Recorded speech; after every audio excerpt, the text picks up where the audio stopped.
Olá, como vão os nossos amigos que gostam de estudar a Bíblia Sagrada? Tudo bem? Eu sei que muitos de vocês têm estudado esta lição e têm feito uma série de perguntas para mim por que eu não tenho feito os comentários da lição. Infelizmente não tenho podido fazer, não tenho tido tempo para fazer como gostaria, porque normalmente o estudo da lição da maneira que eu fazia, o que eu tenho feito, ela envolve pelo menos um dia e pouco de estudo e preparação, depois quase mais meio-dia para gravar, tem que montar tudo e tudo mais, né? Vem a gravação e finalmente vem a pós-produção, a edição, que vai mais um dia e meio e às vezes até mais.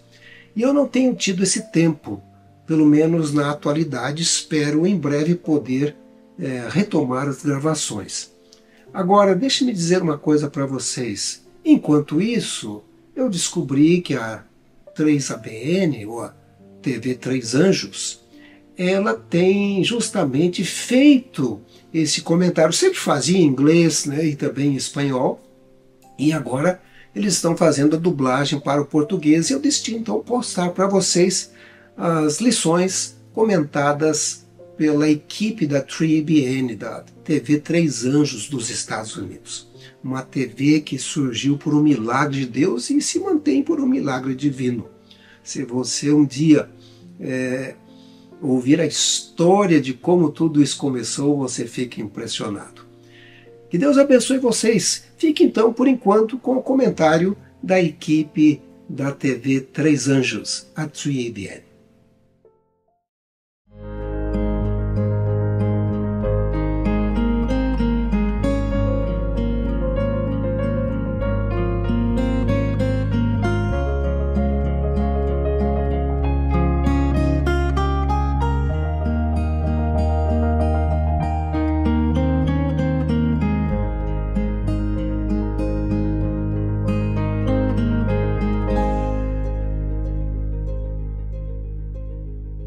Olá novamente, amigos. Bem-vindos e obrigado por se juntarem a nós. Estamos na lição número 9.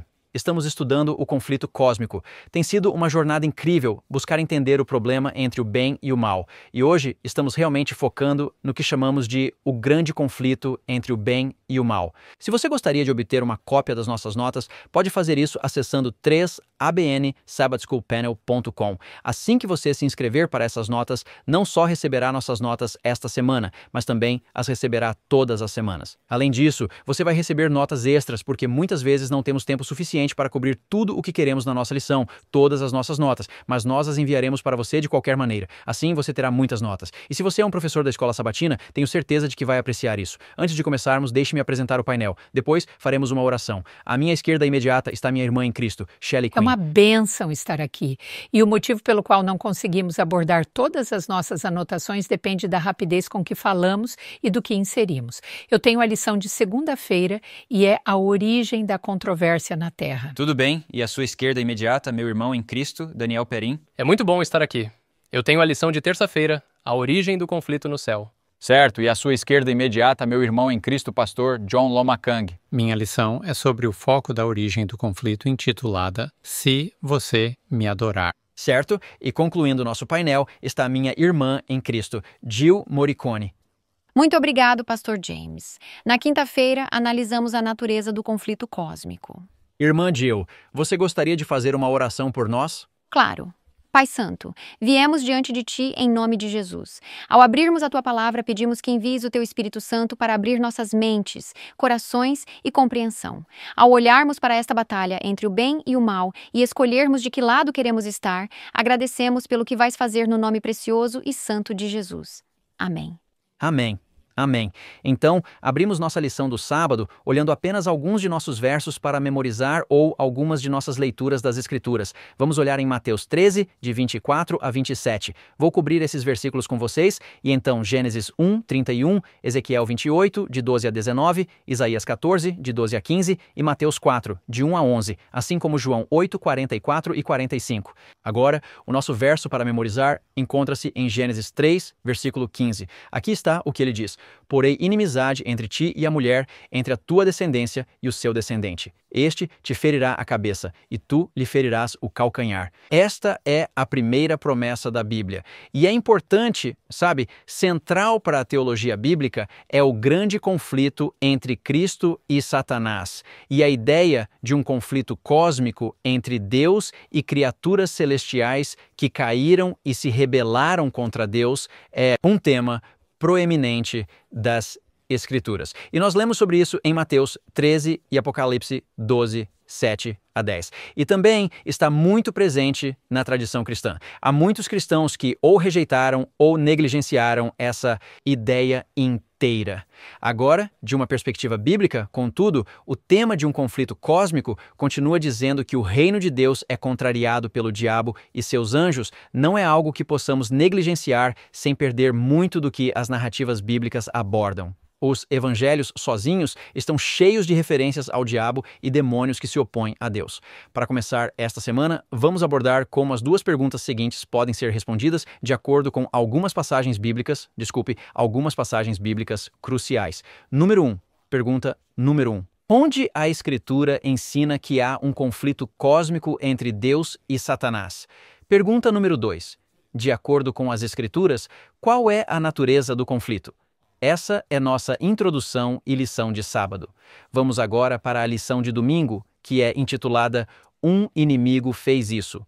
Um inimigo fez isso. Vamos ler Mateus 13, versículos 24 a 27, perguntando ou respondendo à pergunta: como esta parábola nos ajuda a entender nosso mal, o mal neste mundo? Mateus 13, começando com o versículo 24, outra parábola lhes propôs, dizendo: o reino dos céus é comparado a um homem que semeia boa semente em seu campo. Mas, enquanto os homens dormiam, seu inimigo veio e semeou joio no meio do trigo e foi embora. Mas, quando a erva cresceu e produziu fruto, apareceu também o joio. Então os servos, versículo 27, do dono da casa vieram e disseram a ele: Senhor, não semeaste boa semente no teu campo? De onde vêm os joios? De onde veio o mal? Agora, Jesus Cristo está usando esta parábola, que é uma ilustração tão prática e viva. Das pessoas do seu tempo, estão nos campos, são agricultores, estão semeando seu trigo, semeando seus grãos, e à medida que o grão cresce, há joio, há ervas daninhas que surgem com ele. Eles podem realmente se identificar com isso, e ele está usando isso para explicar todo este grande tema do conflito. O tema que precisamos entender desta perspectiva bíblica. Jesus conta a história do proprietário que semeia boas sementes, e então os servos perguntam: você não semeou boas? De onde vieram os joios? Assim, vemos o problema do mal. O mundo é inteiramente bom. De onde veio o mal que está nele? Agora, queremos olhar um pouco mais adiante nesta mesma parábola, Mateus 13. Vamos para o versículo 28 e ler até o versículo 30, à luz da explicação de Cristo aos servos sobre de onde veio o mal. E ele lhes disse: um inimigo fez isso. Um inimigo fez isso. Essa frase é a explicação completa que podemos dar para todo o problema do mal. Um inimigo fez isso. João 10, versículo 10, diz que Jesus Cristo veio para nos dar vida e vida em abundância. Mas o inimigo, o diabo, veio apenas para matar, roubar e destruir. Essa é a explicação que a Bíblia nos dá. E é bela, é simples e ainda assim é profunda. Bem, se um inimigo fez isto, por que você deixou o inimigo fazer isto? Então, estas são as perguntas que precisamos fazer. Mas ele diz: um inimigo fez isto. O servo disse-lhe: queres então que vamos e os recolhamos? Essa é uma resposta lógica, não é? Quer dizer, nós fazemos jardinagem e arrancamos ervas daninhas o tempo todo e achamos importante removê-las. Mas sabe o que acontece às vezes quando você arranca ervas daninhas em um jardim? Você também arranca as coisas boas, porque as raízes estão tão estreitamente ligadas que você pode realmente arrancar as coisas boas quando está arrancando as ervas daninhas. E acho que esse é o ponto que Cristo está fazendo. Devemos ir e arrancá-las? Mas ele disse: não faça isso. Para que, ao arrancar o joio, não arranques também o trigo com ele, mas deixai ambos crescerem juntos até a colheita. E no tempo da colheita, direi aos ceifeiros: ajuntai primeiro o joio e atá-lo em feixes para queimá-lo, mas recolhei o trigo no meu celeiro. Então, esses discípulos estão aprendendo uma lição valiosa aqui em relação ao grande conflito, uma lição que precisamos aprender. Agora, os discípulos vêm até ele mais tarde e perguntam sobre essa parábola. No versículo 36, Jesus despede a multidão. Ele entra na casa. Os discípulos vieram até ele. Eles dizem: pode nos explicar esta parábola do joio do campo? E então ele os responde e diz: aquele que semeia a boa semente é o Filho do homem. Esse é Deus, sou eu. O campo é o mundo, este planeta, esta terra. A boa semente são os filhos do reino, mas o joio são os filhos do maligno. Então, ele é realmente claro aqui em sua explicação sobre o problema do bem e do mal. O inimigo que a semeou é o diabo, a colheita é o fim do mundo e os ceifeiros são os anjos. Assim como o joio é colhido e queimado no fogo, assim será no fim deste mundo. De acordo com a Bíblia, e vemos isso no livro do Apocalipse com certeza, Deus vai resolver o problema do pecado quando ele chegar à sua fruição final.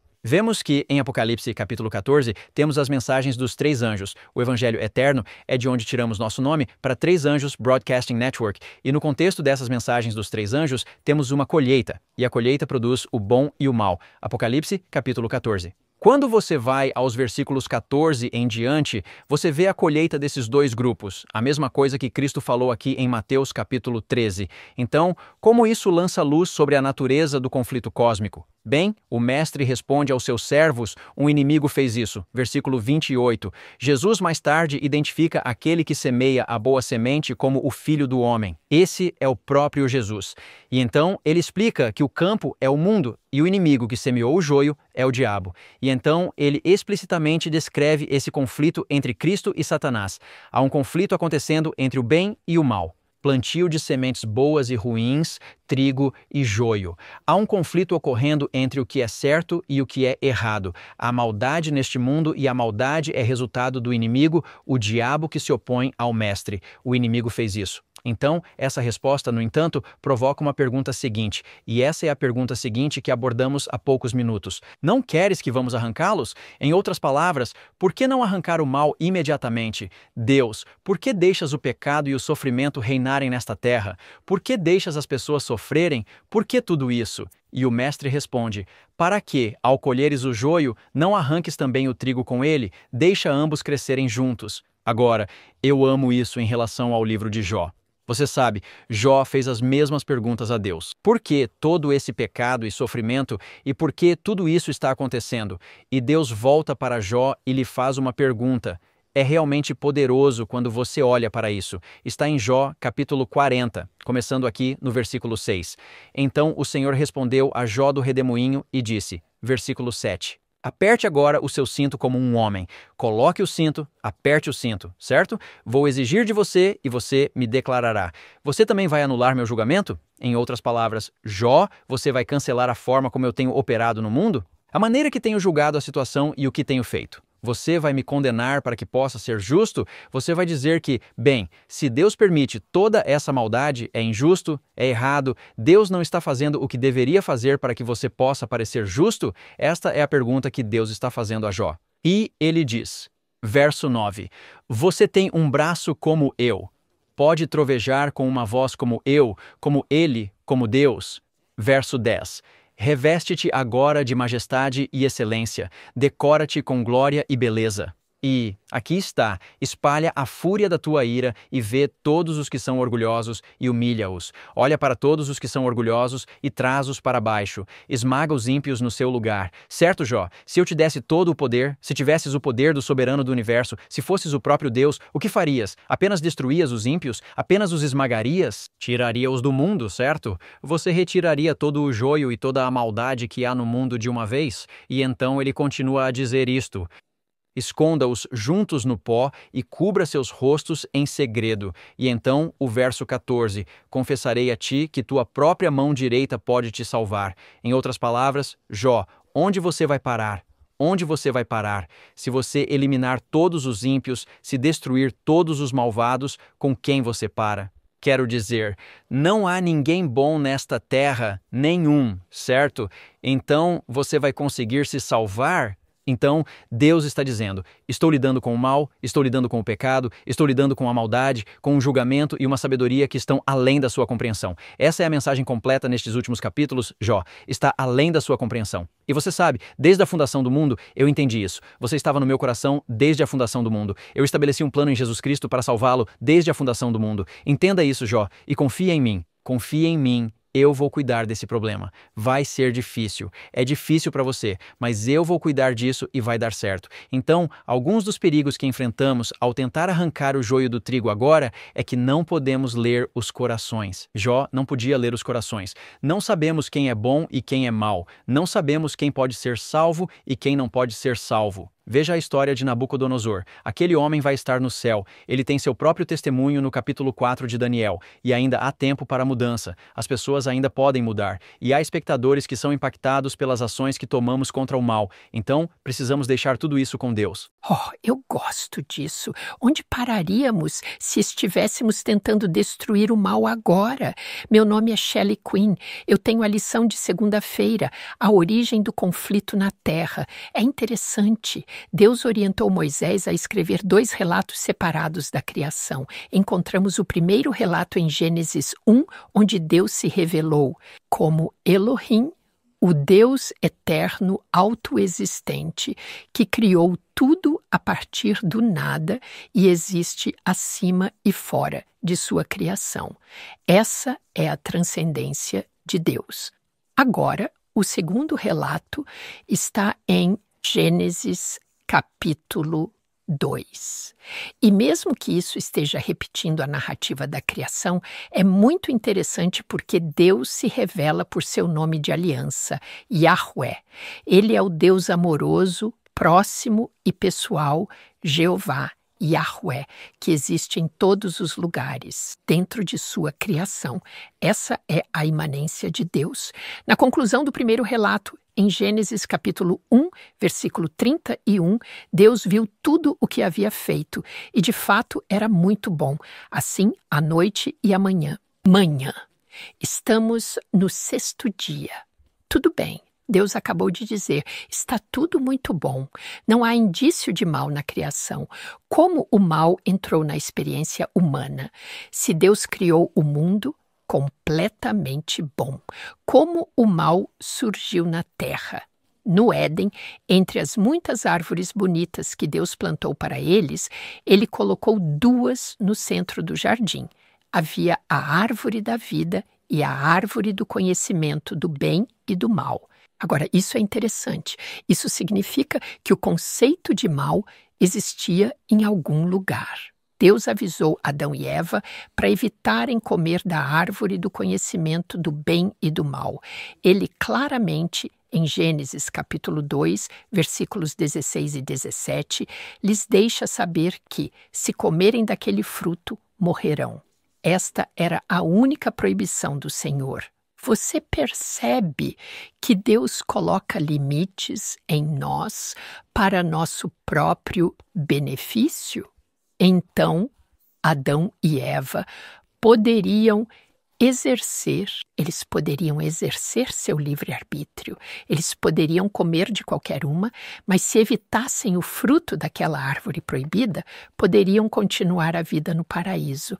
Esse era o pacto de vida de Deus com eles. Agora, os primeiros 11 capítulos de Gênesis, você sabe que cobrem 2000 anos de história mundial em apenas 11 capítulos.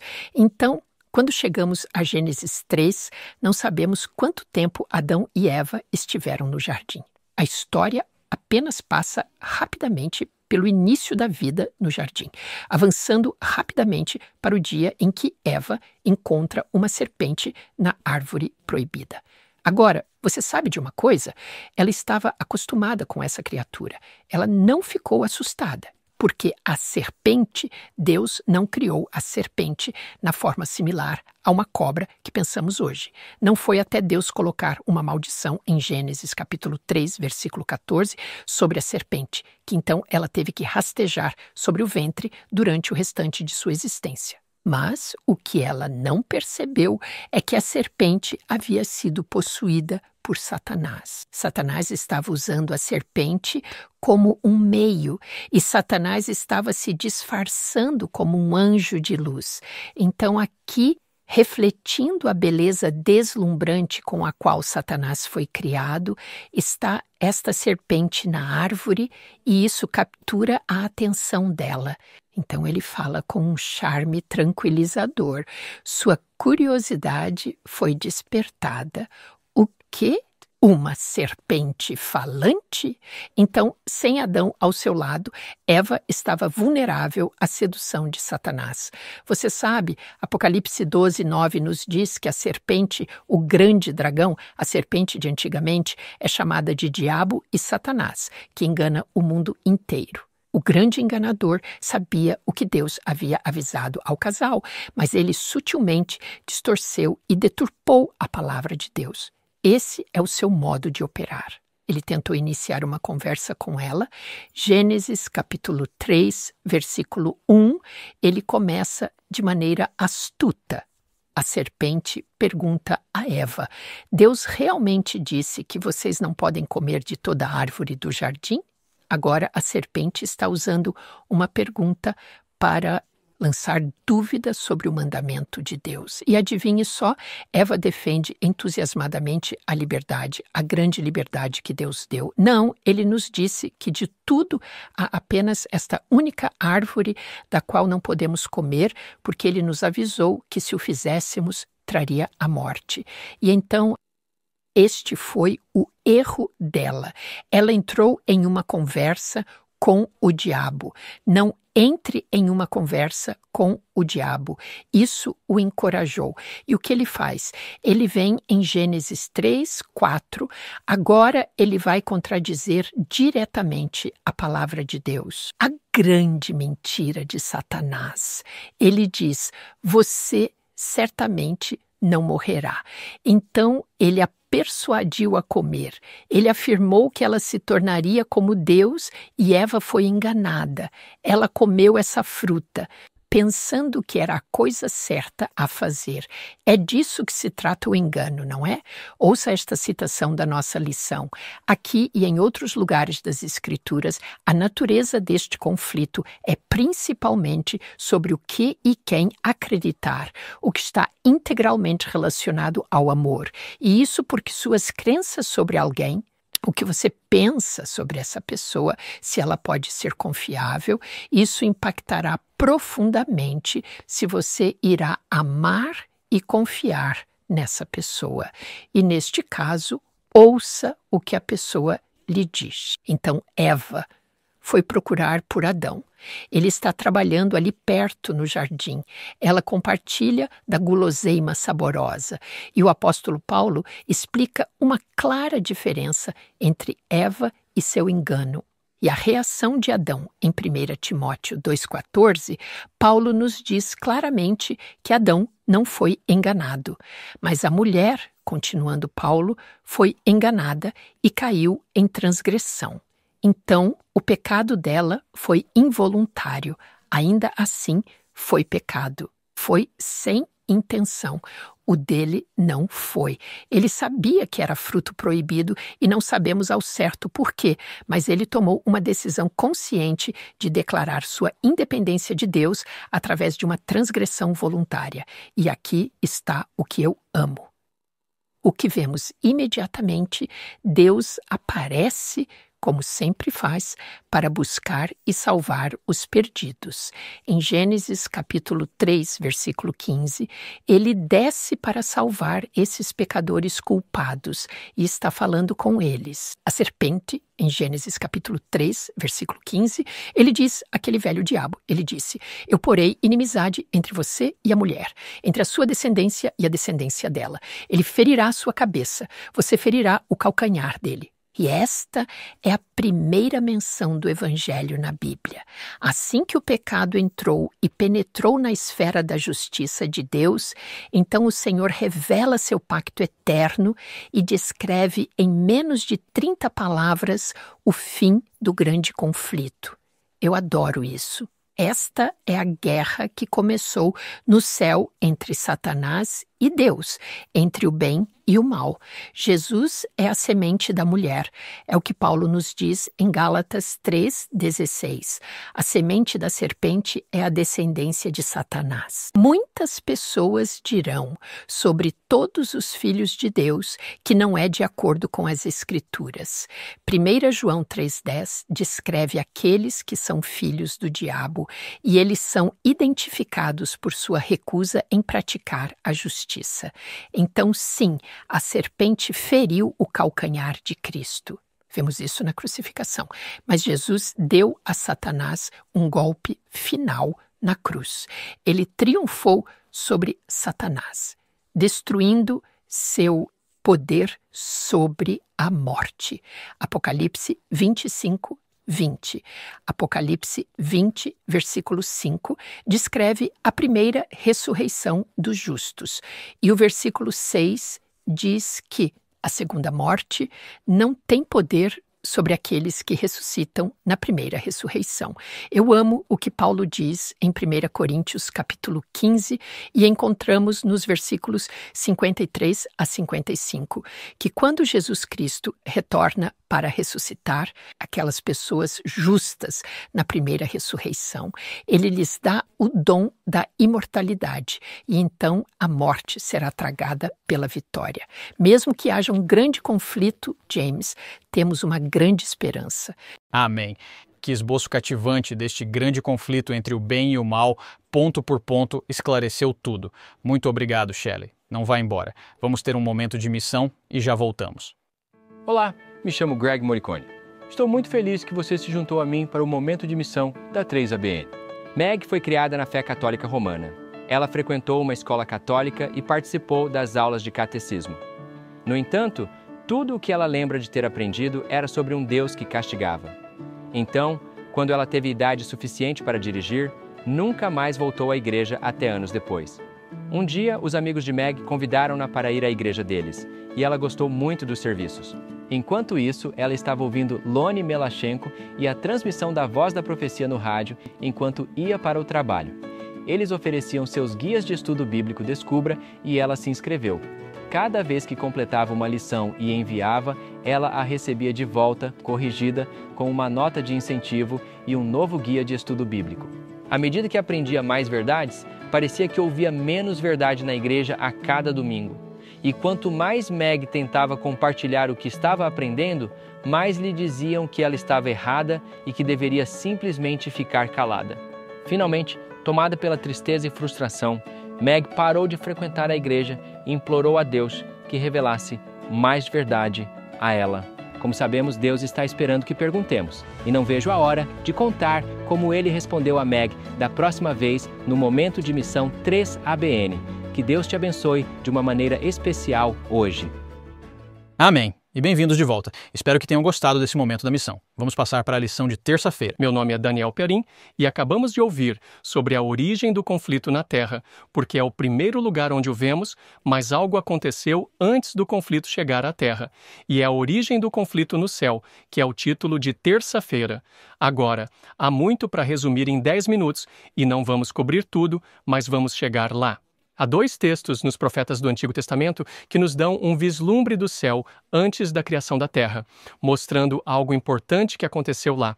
Esses 2 textos, agora, não são os únicos, mas são realmente importantes. São Isaías 28, Ezequiel 28 e Isaías 14. Agora, esses 2 textos não são apenas descrições isoladas do grande conflito que estão aleatoriamente inseridas na Bíblia. Eles estão nesses lugares por uma razão, porque estão interagindo com as descrições do contexto histórico de Israel, porque Israel teve uma experiência onde eles estavam entendendo coisas que aconteciam nas nações ao redor deles. É como o pastor Heffert falando sobre Mateus.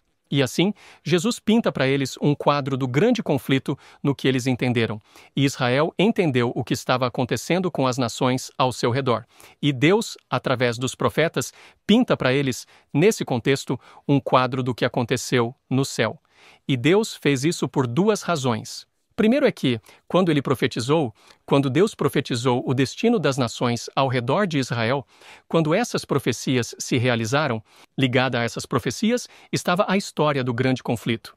E então, eles podiam entender que essa coisa que não tinham visto e experimentado também era verdadeira, porque viam esses eventos profetizados na história da terra acontecendo ao seu redor.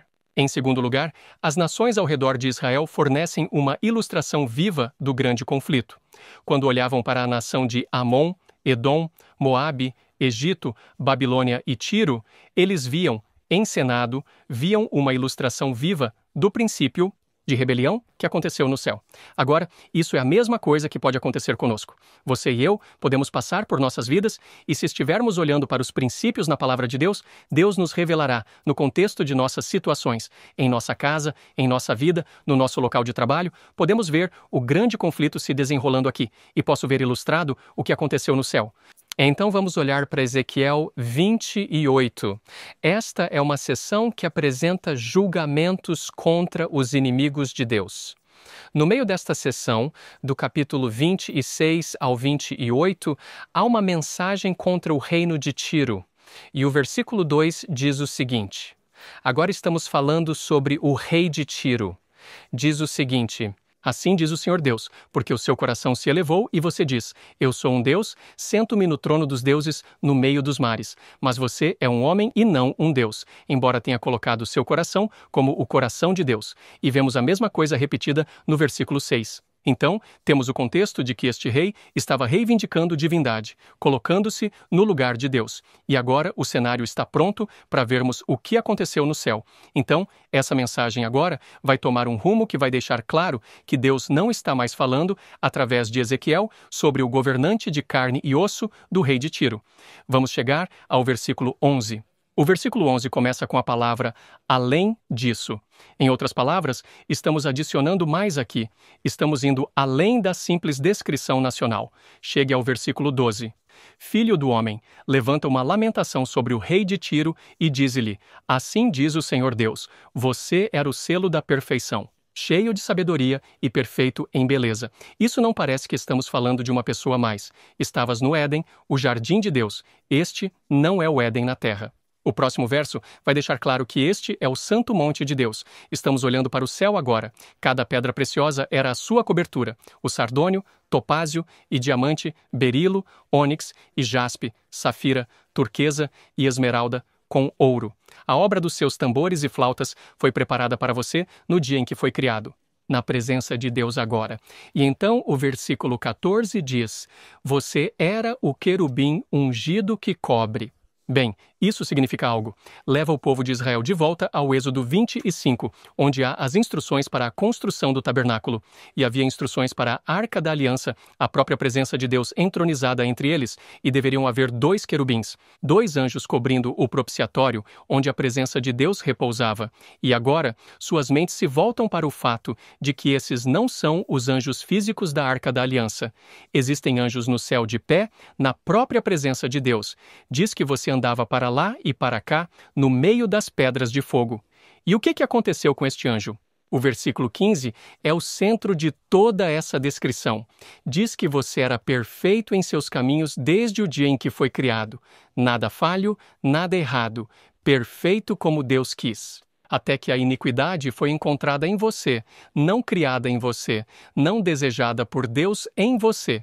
Esta é a própria escolha do anjo de dizer, eu primeiro, estou me colocando em primeiro lugar. Estou pulando do versículo 16 para o versículo 17. O seu coração ergueu-se por causa da sua beleza, corrompeu a sua sabedoria por causa do seu esplendor. Um novo desafio surge no céu. Um anjo perfeito, que coloca sua vontade acima da de Deus. A vontade de Deus era amor perfeito e abnegado. A vontade deste anjo é egoísmo. E nisso está a alegação de que o amor não pode governar o universo. O egoísmo é o princípio primário que traz sucesso. E assim, este é um desafio ao caráter de Deus, dizendo que o caráter de Deus não pode controlar, dirigir e operar corretamente este universo. Agora, indo para Isaías, porque Deus mostrou a mesma coisa a Isaías em seu período de tempo e em seu contexto. Isaías, capítulo 14, versículo 12 a 15. No contexto de Babilônia agora, a cena de repente se torna cósmica novamente. Como você caiu do céu, ó Lúcifer? Agora sabemos de um nome. Filho da manhã, como foste derrubado ao chão, tu que enfraqueceste as nações, pois disseste em teu coração, subirei ao céu, exaltarei meu trono acima das estrelas de Deus. Eu também me sentarei no monte da congregação, nos lados mais distantes do norte. Subirei acima das alturas das nuvens. Eu serei como o Altíssimo, e esta é a mesma história. colocar-se acima de Deus. Agora, você deve estar se perguntando, por que Ezequiel ligou este anjo ao reino e à nação de Tiro? Preciso lembrar vocês que a nação de Tiro era uma ex-aliada de Israel. Em 2 Samuel capítulo 5, Tiro trabalhou junto com Davi, com o rei Davi, o rei escolhido por Deus, um homem segundo o seu próprio coração, para ajudar a construir a casa de Davi. 1 Reis, capítulos 5 a 9.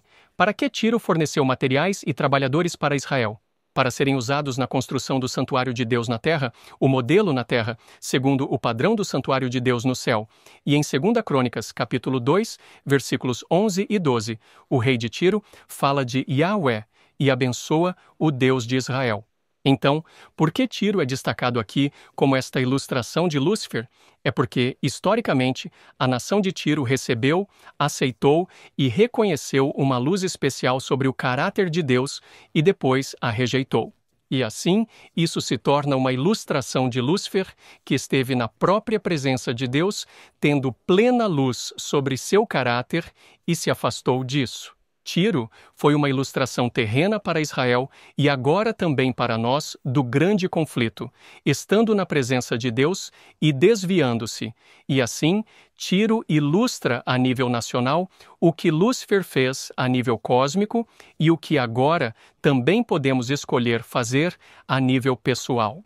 Tiro também se torna uma ilustração de como Satanás trabalha até o fim dos tempos. Então, se você ampliar sua visão de volta ao capítulo 17, não posso fazer todas as conexões aqui, mas você verá algumas conexões. Para aqueles de vocês, estudantes que estudaram Apocalipse 13 e 18 e Daniel 7 e 8, Tiro é um comerciante mundial, que se torna rico, que fala palavras arrogantes, que recebe poder e apoio do povo. No versículo 13 do capítulo 27, eles comercializaram vidas humanas. Todas essas são uma imagem de como Satanás trabalha para possuir e controlar as pessoas e levá-las à sua filosofia, sua teologia, suas falsas ideias enganosas de que o que você pensa, o que você quer, é o mais importante, quando o que Deus quer verdadeiramente é o melhor. Então, o que isso significa no contexto de toda esta lição? A rebelião de Lúcifer no céu ocorreu no que poderíamos dizer ser o lugar mais religioso, mais espiritual, mais iluminado do universo, e essa é a própria presença de Deus. Então, se pensarmos que simplesmente ir à igreja, se pensarmos que simplesmente ouvir um sermão, se pensarmos, agora me perdoe aqui, se pensarmos que simplesmente assistir ao painel da escola sabatina é suficiente para nos manter conectados com Deus, para que não nos rebelemos, não será. Eu tenho que escolher em meu coração. Eu penso em Daniel, no capítulo 1.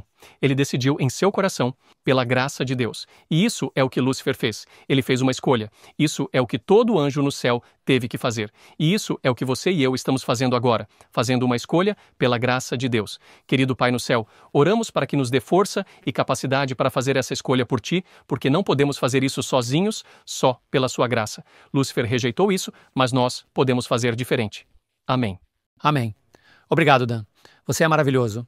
Minha esposa e eu estudamos Ezequiel há algum tempo e fizemos essa conexão com o comércio do rei de Tiro em Apocalipse 17 e 18. Conexão incrível. Esta lição é poderosa. O título da minha lição é Se Você Me Adorar. Agora, deixe-me apenas tornar este ponto muito claro. Trata-se de adoração. Adoração não é uma palavra religiosa. Adoração é uma palavra inócua. Pode ser religiosa se você a usa para adorar a Deus, mas é muito secular se você a usa para adorar coisas do mundo e deuses que não têm origem na divindade. Adoração é uma palavra incrível. Lembro-me de quando fiz a série sobre espíritos impuros. E na segunda versão, eu gravei a declaração feita por uma cantora muito famosa chamada Adele. E em abril de 2016, ela postou na sua página do Instagram, jovens assistindo a isso, vocês podem lembrar disso. Ela disse isso sobre a Beyoncé. Ela disse que chamou a Beyoncé de a pessoa mais inspiradora que ela já teve o prazer de adorar. Agora você pode não pensar que seja o caso, mas por que você acha que as pessoas são chamadas de fãs? É uma forma abreviada de fanáticos. E não há nada de errado em ser fã, mas não seja um fanático. Se você puder separar os dois, poderá admirar algo, mas quando isso se torna o foco predominante da sua vida, começa a ser uma forma de adoração. É tudo sobre adoração. Você encontrará desde o começo até o fim adoração, desafiando a adoração de Deus no céu. No final, a adoração será o foco. É por isso que João, capítulo 4, versículos 23 e 24, reduzem tudo à adoração, não apenas à música cristã. Mas observe os parâmetros de adoração. Estes são os únicos parâmetros aceitos por Deus. João 4, versículo 23. Mas a hora está chegando, e agora é. Quando observe verdadeiro adorador, não apenas adorador, os verdadeiros adoradores. Existem muitos adoradores, mas nem todos são verdadeiros. Eles adorarão o Pai, note, em espírito e verdade. O Espírito Santo movendo-se na vida da pessoa, levando-os à obediência aos mandamentos de Deus. O caminho de uma vida cristã. Não apenas dizendo, isso é o que eu prefiro na minha igreja, este é o tipo de música que eu prefiro. Não há nada de errado com as diferenças de música, mas agora as pessoas estão criando seus métodos. E, em essência, estão dizendo, quem é Deus para que eu deva obedecer à sua voz? É assim que vou adorar. Eles adoraram no Egito, por isso, quando o Senhor os tirou do Egito, ele os ensinou a realmente adorar. Deixe meu povo ir para que me sirvam. E trazê-los de volta ao deserto foi a primeira marcha de Deus para trazê-los de volta à verdadeira adoração. João continua, que tipo de pessoas? Aqueles que adoram em espírito e em verdade. Versículo 24, Deus é espírito e aqueles que o adoram, olhem para a próxima palavra. Qual é a próxima palavra, Jill? Devem adorar em espírito e verdade. Muitas pessoas dizem que estão no espírito, mas você está na verdade? Muitas pessoas dizem que estão na verdade, mas você está no espírito? Eles têm que ir juntos, não se pode separá-los. Jesus é o caminho e não apenas a vida, o caminho, a verdade e a vida. Como o conflito começou, é como ele vai terminar. Apocalipse capítulo 14, versículos 6 a 7. Então vi outro anjo voando no meio do céu, tendo o evangelho eterno para pregar aos que habitam na terra, a cada nação, tribo, língua e povo, dizendo em alta voz, temei a Deus e dai-lhe glória. À medida que você encontra a antítese disso em Apocalipse capítulo 15, versículo 4. Deus vai receber glória, quer você a dê a ele ou não. Temei a Deus e dai-lhe glória. Tudo o que fizer, seja comer ou beber ou qualquer outra coisa, faça tudo para a glória de Deus. 1 Coríntios 10, 31. A glória de Deus foi roubada. Lúcifer tentou tirar isso de Deus e disse, serei como o Altíssimo. O Senhor está dizendo não. Adore-o. Temei a Deus e dai-lhe glória, pois a hora chegou. A hora do seu julgamento chegou e adore aquele que fez o céu e a terra, o mar e as fontes das águas. Não é qualquer tipo de adoração. Que tipo de adoração é essa? É a adoração ao Criador. O único digno de adoração, e é exatamente por isso que o sábado foi estabelecido. O único indicador, o dia que nos conecta ao adorador, que é o único que deve ser adorado. E eu digo isso novamente. O único que deve ser adorado. Quando você reconhece o sábado, é um sinal entre nós e o Criador. O único digno de ser adorado. Então podemos escolher nosso culto? Sim, podemos. Na verdade, foi sobre isso que a tentação no deserto tratou. Veja Mateus capítulo 4. Vamos analisar essas três formas, se puder. Mateus capítulo 4, versículos 1 a 11. Vou detalhar as três tentações. Então Jesus foi conduzido pelo Espírito ao deserto para ser tentado pelo diabo. Esse é um conceito por si só. O Espírito Santo levando Jesus para o deserto para ser tentado. Ele estava prestes a ir ao lugar onde Adão e Eva falharam. Mas agora, sem árvore bonita, uma terra árida, envolta nos resquícios do pecado. E o versículo 2 diz, e depois de ter jejuado 40 dias e 40 noites, teve fome. O diabo esperou até que Jesus estivesse em seu momento mais fraco. Não quando ele estava cheio, quando ele acabou de chegar, ele disse, eu tenho que esperar porque eu lembro no céu como isso terminou. Não vamos mexer com ele. Espera até ele estar com fome. E então, a primeira tentação. Agora, quando o tentador veio até ele e disse, se você é o Filho de Deus, logo, Jesus poderia ter dito, você se esqueceu de mim? Eu sou o Filho de Deus. Veja isso. Só isso já foi o começo da tentação. Se você é o Filho de Deus, aqui está a próxima tentação. Ordene que estas pedras se transformem em pão. Mas ele respondeu e disse, a vitória que obtemos nos momentos de tentação vem destas duas palavras. Está escrito, nem só de pão viverá o homem. Não viva apenas para satisfazer seu apetite. Esse é o problema do nosso mundo hoje. É tudo sobre apetite e o apetite trunca a verdadeira adoração. Eu tenho um apetite por música alta. Nada de errado com o volume. Eu gosto de som alto também. Sou cristão, sou cantor, sou artista. Mas certifique-se de que o que você escolher não trunque a verdadeira adoração. O homem não viverá só de pão, mas de toda a palavra que procede da boca de Deus. Mas o diabo disse, estou apenas começando. Tentação número 2, versículo 5, Mateus 4. Então o diabo o levou à cidade santa. Uau! A cidade santa. Você pode distorcer a adoração na cidade santa? O diabo fez uma tentativa. E hoje é exatamente isso que está acontecendo, semana após semana. Em lugares sagrados, há ataques espirituais e maldade em lugares sagrados. Isto está acontecendo hoje. Ele o colocou no pináculo do templo e disse: se você é o filho de Deus, jogue-se para baixo, pois está escrito: ele dará ordens aos seus anjos a seu respeito, e eles o sustentarão em suas mãos, para que você não tropece em alguma pedra. Ele deixou de fora para te guardar em todos os teus caminhos. Ele distorceu as Escrituras. Isso está acontecendo hoje. Jesus disse, mais uma vez, está escrito, novamente, não tentarás o Senhor teu Deus. Você vê a tentação número 2. E Jesus não falhou. Versículo 8, novamente, o diabo levou-o a um monte muito alto. Isso me dá arrepios. Ele realmente tinha Cristo em suas mãos, mas não foi permitido que o deixasse cair em sua forma humana. Ele poderia tê-lo matado ali, mas a divindade tinha colocado restrições sobre este ser perverso e mostrou-lhe todos os reinos do mundo e toda a sua glória de onde estava até o fim dos tempos. E disse-lhe, todas estas coisas te darei se te prostrares e me adorares. Então Jesus lhe disse, vai-te, Satanás, pois está escrito, adorarás o Senhor teu Deus e só a ele servirás. Então o diabo deixou-o e eis que vieram anjos e o serviram. Um ponto muito rápido que eu volto a enfatizar. Ele mostrou-lhe tudo sobre o mundo. Hoje em dia, as pessoas estão escolhendo não adorar a Deus porque estão escolhendo adorar o mundo. Foi o que aconteceu com Demas. Demas me abandonou, tendo amado este mundo presente. Ele era alguém que trabalhava diligentemente para o avanço do Evangelho, mas em algum momento ele partiu para Tessalônica. Eu tenho que voltar. Eu tenho que voltar. Sinto falta do que costumava fazer. E ele deixou de trabalhar para o Senhor. E ele partiu. A Bíblia diz que ele partiu. Ele abandonou, tendo amado este mundo presente.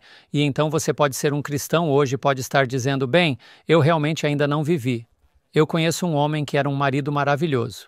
Um pai provedor, tinha o seu diploma e um dia vi a esposa dele e os 2 filhos. Um belo filho e uma bela filha na Califórnia. E eu perguntei, bem, como está seu marido? Ela disse, ele me deixou. Ele fez o quê? Houve alguma desonestidade? Não.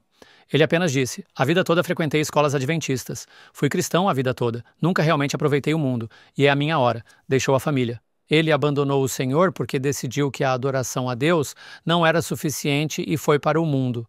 E da última vez que verifiquei, ele ainda está lá. Então, amigos, lembrem-se destes 4 pontos muito importantes. A adoração sempre tem um preço. Vai te custar algo. Vai te custar a eternidade ou ganhará a eternidade para você. A adoração é o gênesis de toda colheita. O que você semear, você vai colher. A adoração determinará a integridade da sua estrutura. Você ficará de pé quando o último grande conflito vier. Se a sua adoração não for baseada na verdade da palavra de Deus, ela vai secar e desaparecer quando a verdadeira guerra vier. E, finalmente, a adoração preverá o resultado do seu conflito. Jesus disse em Mateus capítulo 7, versículo 25, e a chuva caiu, e vieram as inundações, e os ventos sopraram e bateram naquela casa, e ela não caiu. Por quê? Porque estava fundada sobre a rocha. Jesus Cristo, a rocha, é o único que já caminhou pela terra digno de receber adoração. Então, amigos, não cometam o erro que Adão e Eva cometeram no jardim. Eles pensaram que tinham uma escolha melhor, e o diabo disse que tinham. Mas lembrem-se de como comecei o estudo dessa lição. Tudo pode ser resumido à adoração. Escolham hoje a quem servir, mas eu e minha casa adoraremos o Senhor. Tudo se resume à adoração. Amém. Muito obrigado, Pastor John, e a cada um de vocês. Que estudo incrível sobre adoração. A origem do pecado no céu e na terra, e o trigo e o joio, e o bem e o mal existindo juntos. Meu nome é Jill Morricone. Na quinta-feira, temos a natureza do conflito cósmico. Este conflito de que cada um de vocês tem falado. O que é isso? Esta batalha entre Cristo e Satanás, e o bem e o mal. Como a batalha se desenrola? É uma batalha física? É uma batalha de poder? É uma batalha espiritual? É uma batalha intelectual? É uma batalha por almas? E eu diria que é provavelmente tudo isso. Mas o que estamos focando hoje, em seu cerne, o grande conflito, é uma batalha sobre o caráter de Deus. Quem é nosso Deus? Nosso Deus é amor. Podemos confiar em Deus. E Satanás, do céu para a terra e nos últimos 6.000 anos, tem procurado deturpar o caráter de Deus, como se fosse o próprio Deus estar em julgamento. Seu caráter está sendo vindicado no meio desta grande experiência de conflito. Então, vamos comparar Satanás e Jesus em 3 diferentes qualidades de caráter, por assim dizer. Número 1, Satanás é um mentiroso. João, capítulo 8, versículo 44. Vós sois do diabo, que é vosso pai, e quereis satisfazer-lhe os desejos. Ele foi homicida desde o princípio e jamais se firmou na verdade, porque nele não há verdade. Quando ele profere mentira, fala do que lhe é próprio, porque é mentiroso e pai da mentira. Não há nenhuma verdade nele. A decepção vem dele, as mentiras vêm dele e ninguém mais. Em contraste, Deus diz a verdade. Ele não apenas diz a verdade, ele é a verdade. João capítulo 14, versículo 6. Jesus falando: Eu sou o caminho, a verdade e a vida. Ninguém vem ao Pai senão por mim. A palavra de Deus é a verdade. João 17, 17. Santifica-os pela tua palavra. A tua palavra é a verdade. Número 2. Primeiro vemos que Satanás é um mentiroso e Deus diz a verdade. Ele é a verdade. Número 2. Satanás é um enganador. Vamos dedicar a maior parte do nosso tempo nisso. Ele engana os outros. Não me lembro qual de vocês mencionou Apocalipse 12, versículos 7 a 9. Vamos ler isso de novo, Shelley. E a guerra começou no céu.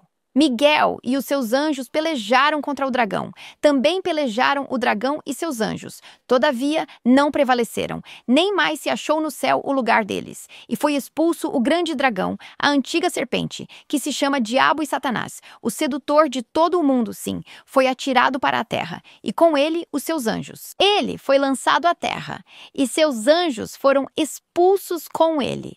Ele enganou os anjos no céu, e então trouxe esse poder enganador para cá, buscando nos enganar na terra. Por outro lado, Satanás engana as pessoas ou as ilude. Jesus revela isso. João, capítulo 8, versículo 12. Veja, nas trevas há engano. Nas trevas, você não pode ver claramente. Nas trevas, você não sabe qual é o caminho certo e onde está a verdade. Mas se o seguirmos, não vamos andar nas trevas. Teremos a luz da vida, porque a luz dissipa as trevas. Jesus, a verdade, dissipa a enganação e dissipa o erro. E conhecereis a verdade, e a verdade vos libertará. Como Satanás engana? Vamos dedicar um momento a isso. Ele engana, acredito, atribuindo a Deus seu próprio caráter, suas próprias qualidades de caráter e lançando dúvidas sobre o caráter de Deus. Esta citação é do Grande Conflito, página 498. Em seu trato com o pecado, Deus só podia empregar a justiça e a verdade, porque essa é a natureza do caráter de Deus. Satanás podia usar o que Deus não podia: bajulação e engano. Satanás fez parecer que ele próprio estava buscando promover o bem do universo. A discórdia que seu próprio caminho causou no céu, Satanás atribuiu à lei e administração de Deus. Todo o mal, ele declarou ser o resultado da administração divina. E isso acontece hoje? Isso aconteceu no céu. Isso acontece hoje? Absolutamente. Vamos olhar para 4 maneiras diferentes de que Satanás deturpa o caráter de Deus e vamos voltar para Gênesis 3. Shelley fez um excelente trabalho estabelecendo essa base com a entrada do pecado neste mundo. Mentira número 1. Qual foi a primeira mentira? Deus é restritivo. O que ele disse a Eva? Deus disse que vocês não devem comer de toda a árvore do jardim? Será que Satanás não conta mentira hoje? Se você seguir a Deus, você vai ser restringido. Sua liberdade é restringida quando você tenta obedecer à lei de Deus. Deus quer restringir você. Mas qual é a verdade? Deus é quem nos liberta. João, capítulo 8, versículo 32. E conhecereis a verdade, e a verdade vos libertará. Deus é quem te liberta do pecado. 2 Pedro, capítulo 2, versículo 19. Prometendo-lhes liberdade, quando eles mesmos são escravos da corrupção, pois aquele que é vencido fica escravo do vencedor. Então, achamos que Satanás nos faz pensar: se você fizer isso, vai fazê-lo se sentir bem. Se você fizer aquilo, vai te dar prazer. Se você fizer isso, vai te dar liberdade. E ocorre o contrário. Somos aprisionados porque o pecado nos escraviza. Qual é a segunda mentira? A segunda mentira é que Deus é mentiroso, indigno de confiança. Ele disse: certamente morrerás. Certo, Deus te disse uma mentira. Na verdade, você não morrerá. Mas qual é a verdade? Jesus é aquele que é a verdade. Jesus é aquele que é confiável. Eu sou o caminho, a verdade e a vida. E Satanás é o pai das mentiras. Qual é a terceira mentira? Deus é egoísta. Deus cuida apenas de si mesmo. Deus sabe que quando comerdes deste fruto, seus olhos vão se abrir e você será como Deus. Então, Deus está escondendo coisas de você. Deus é egoísta e Ele está apenas cuidando de si mesmo. Mas a verdade é: Cristo é altruísta. Do berço à cruz, Ele viveu para abençoar os outros. Eu gosto desta citação de A Cruz e Sua Sombra, de Stephen Haskell. Na cruz, o amor infinito de Cristo e o egoísmo ilimitado de Satanás se enfrentaram. Na cruz, a verdade sobre o caráter de Deus foi revelada e o poder enganador de Satanás foi desmascarado. E quanto à mentira número 4? Agora, isso não é algo intrínseco no Jardim do Éden, mas acho que é uma mentira que Satanás divulga o tempo todo hoje. Deus causa dor e sofrimento. Ou Deus poderia parar a dor e sofrimento e escolhe não fazê-lo. A verdade é: Satanás é quem causa dor e sofrimento. Em Lucas 4,18, o Espírito do Senhor está sobre mim. Ele me ungiu para pregar o evangelho aos pobres, para curar os quebrantados de coração, para proclamar liberdade aos cativos, restauração da vista aos cegos, para pôr em liberdade os oprimidos. Jesus é quem traz cura. Jesus é quem traz restauração. Jesus é quem quebra as correntes do pecado. Jesus é quem é restaurador e redentor. Então, quando Satanás te diz quem você pensa que é para falar com Deus, você não é nada além de um pecador. Você pode dizer que a palavra diz que eu era um pecador, mas fui perdoado, justificado e estou sendo santificado em Jesus. Quando Satanás diz que seus pecados são grandes demais para serem perdoados, você pode dizer que a palavra diz que se eu confessar meus pecados, ele é fiel e justo para me perdoar e me limpar de toda injustiça. Quando Satanás diz que a lei de Deus é restritiva, você pode dizer que a palavra diz que a lei de Deus é a lei da liberdade. Quando Satanás diz que Deus não quer que você seja feliz, você pode dizer que a palavra diz que ele quer me encher de toda alegria e paz, acreditando que podemos abundar em esperança pelo poder do Espírito Santo. Então, Satanás é um mentiroso. Deus é a verdade. Satanás é um enganador. Jesus revela a verdade. Finalmente, número 3. Satanás é um acusador, não é? Ele acusa os irmãos continuamente. O acusador dos nossos irmãos um dia será destruído. Louve o Senhor por isso. Ele nos acusa diante do Pai. Ele nos calunia. Em contraste, Jesus veio para destruir as obras do diabo, para combater as mentiras e calúnias de Satanás. No final das contas, ele destruiu o diabo e seu poder, porque o que você e eu escolhemos acreditar tem poder sobre nós. Satanás é um acusador e ele definitivamente acusa os irmãos. Mas Jesus não faz isso. Ele encoraja os outros. A batalha e o grande conflito, a natureza do grande conflito, giram em torno do caráter de Deus. Pois Deus é amor. Amém. Amém. Obrigado, Gil. Lição poderosa. Temos alguns momentos para alguns comentários e começaremos com Shelley Quinn. Só quero lembrá-lo de que Gênesis 3 nos mostra muito claramente que a metodologia de Satanás é distorcer e torcer a palavra de Deus. Quando ouvir algo, sempre consulte a palavra para verificar e não seja como Eva. Não entre em uma conversa com o diabo. Amém. Não se esqueça disto, que no céu, 2/3 dos anjos escolheram a vontade de Deus. Então você está em boa companhia. Isso é o dobro dos que rejeitaram a vontade de Deus. E esses anjos são enviados para nos apoiar, fortalecer, ensinar, instruir e ajudar. E eles irão ajudá-lo. Amém.